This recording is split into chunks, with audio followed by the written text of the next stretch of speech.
আসসালামু আলাইকুম। আমি Dulali Sajia from natural life with Dulali Sajia. এখানে আমি পটলের একটা অথেন্টিক সুন্দর রেসিপি বানাবো।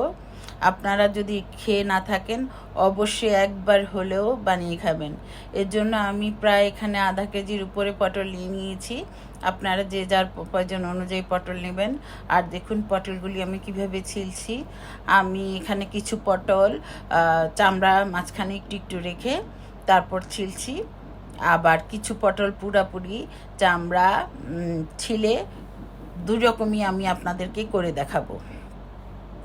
তো বন্ধুরা, আমি বলেছিলাম যে এখন সামার ভ্যাকেশন, আপনারা কিছু না কিছু কাজে বাচ্চাদেরকে নিয়ে করবেন, তাহলে বাচ্চারাও খুশি হবে, আমরাও কিছু কোয়ালিটি টাইম বাচ্চাদের সাথে স্পেন্ড করতে পারবো।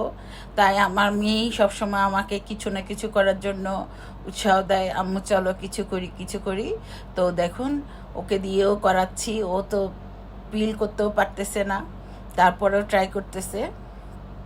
দেখুন, বাচ্চারা কিন্তু এসব কাজগুলি আস্তে আস্তে করতে খুশি হয়, করলে খুশি হয়। আর এখনকার বাচ্চাদেরকে আমরা ওদের ল্যাপটপ, ফোন, ট্যাব এগুলির থেকে দূরে রাখার একমাত্র মাধ্যম হচ্ছে ওদের পছন্দ অনুযায়ী কিছু কিছু কাজে ওদেরকে এঙ্গেজ করা।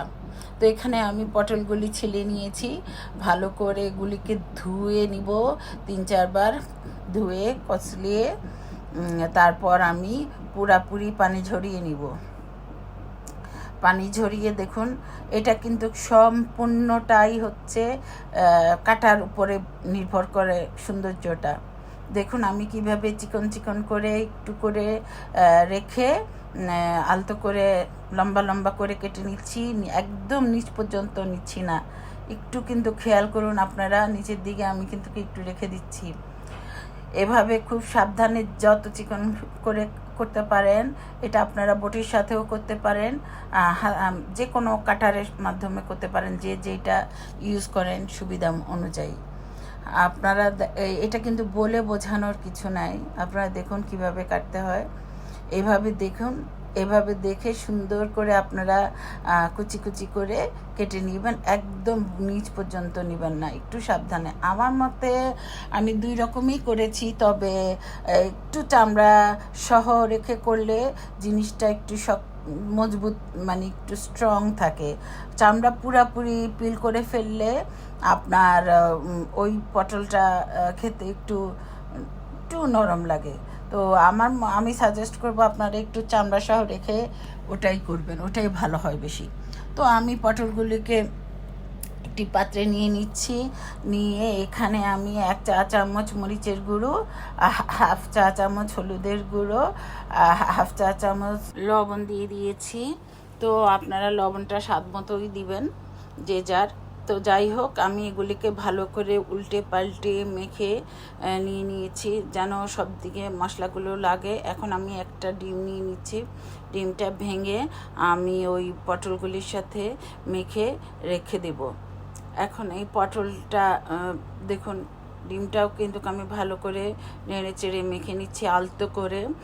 এই টাইমে আপনার একটু সাবধানে মাখবেন যেন পটলগুলি ছিঁড়ে না যায়, কারণ আমরা খুব চিকন চিকন করে কেটেছি।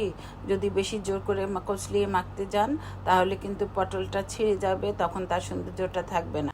একটি ব্যাটার তৈরি করব, তার জন্য আমি নিয়েছি 1 কাপ চালের গুঁড়ো, 1 কাপ বেসন, 1 চা চামচ জিরা গুঁড়ো, 1 চা চামচ ধনে গুঁড়ো, আর 1/2 চা চামচ মরিচ গুঁড়ো, আর 1/2 চা চামচ হলুদ গুঁড়ো, স্বাদ মতো লবণ।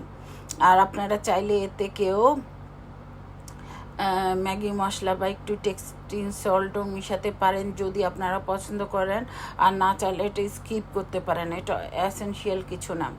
তো আমি এখানে অল্প অল্প করে পানি দিয়ে, এই কুসুম গরম পানি, কারণ একসাথে পানি দিলে এটার থিকনেসটা বেশি হালকা পাতলা বা বেশি ঘন হয়ে যেতে পারে। তো দেখুন আমি কিভাবে, এটা কিন্তু অনেক সুন্দর করে বিট করে করে মাখাতে হবে, তাহলে জিনিসটার বেটারটা খুব ভালো হবে। এবং বেটারটা ভালো হলে পটলগুলি যখন আপনি ভাজবেন তখন ক্রাঞ্চি হবে। চালের গুঁড়োর পরিবর্তে আপনারা কর্নফ্লাওয়ারও ব্যবহার করতে পারেন, তবে চালের গুঁড়োটা বেশি ভালো লাগবে। দেখুন কীরকম পরিমাণ কনসিস্টেন্সি হচ্ছে, না বেশি পাতলা না বেশি ঘন, এরকম একটা কনসিস্টেন্সিতে আপনারা এই ডো এই বেটারটা বানাবেন। তো যাই হোক, আমি এখানে পর্যাপ্ত পরিমাণে তেল দিয়ে দিয়েছি। তেলগুলি যখন আপনার 80% গরম হবে, তখন আপনারা এই যে এরকম করে পটলগুলি ডুবিয়ে, মেখে রাখা পটলগুলি ডুবিয়ে একটু একটু একটু বাটের কোনা একটু ঝেড়ে নেবেন। ঝেড়ে নিয়ে তারপর আপনারা পটলগুলি একটু মেলে মেলে দিয়েন, তাহলে দেখতে ভালো লাগবে, মানে অনেকটা ফুলের মতো লাগে, খুবই সুন্দর লাগে দেখতে। তো যাই হোক, এখন আমি মিডিয়াম আঁচে উল্টিয়ে পাল্টিয়ে ভালো করে ভেজে নিব। মিডিয়াম থেকে একটু বেশি আঁচ দিলেও সমস্যা নাই, বা মিডিয়াম আঁচে একটু করে ভেজে নেবেন সুন্দর করে, টাইম নিয়ে মুচমুচে করে একটু লাল লাল করে ভেজে নিয়ে উপরে উঠে নিয়েবেন। তো যে যেখান থেকে দেখছেন, যদি আমার ইউটিউব চ্যানেল থেকে দেখেন, অবশ্যই সাবস্ক্রাইব করবেন, লাইক দিবেন আর কমেন্টস করবেন। আর যদি আমার ফেসবুক চ্যানেল থেকে দেখে থাকেন, পেজ থেকে অবশ্যই ফলো দিতে ভুলবেন না, এবং লাইক বাটন প্রেস করে সুন্দর সুন্দর কমেন্টস করবেন। আমি অপেক্ষায় থাকবো এবং আপনাদের কমেন্টস অনুযায়ী চলে যাব। আচ্ছা, যাই হোক, এই জিনিসটা বানিয়ে কে খেয়েছেন এবং কার কাছে কেমন লেগেছে, অবশ্যই এই কথা কিন্তু বলতে ভুলবেন না। তবে আমি আপনাদেরকে বলছি, একবার হলেও আপনারা এটা ট্রাই করে দেখবেন বাসায়। এটা আপনারা নাস্তা হিসেবেও খুব ভালো খেতে পারবেন, বা ভাতের সাথেও খুব ভালো যাবে, বা কেউ যদি রুটি দিয়ে খেতে চায় তাও ভালো যাবে। এত মজার একটা জিনিস, আমি বলেছি আপনাদেরকে, যে কোনো জিনিস আমি ফার্স্ট টাইম ট্রাই করি, এবং তাও ক্যামেরার সামনে। এটা আমি কিন্তু একরকম চ্যালেঞ্জ হিসেবেই করি কাজগুলো। তবে এটা আমি খেয়েছি, আমার হাজব্যান্ড, তো আমি এখানে ভিডিও করে সারতে পারতেছি না, আমার মেয়ে এবং আমার হাজব্যান্ড দুজনই খাওয়া শুরু করে দিয়েছে। ওরা খুবই পছন্দ করেছে জিনিসটা এবং খুবই ভালো হয়েছে। তো যে যেখান থেকে দেখছেন অবশ্যই ভালো থাকবেন। আল্লাহ হাফেজ।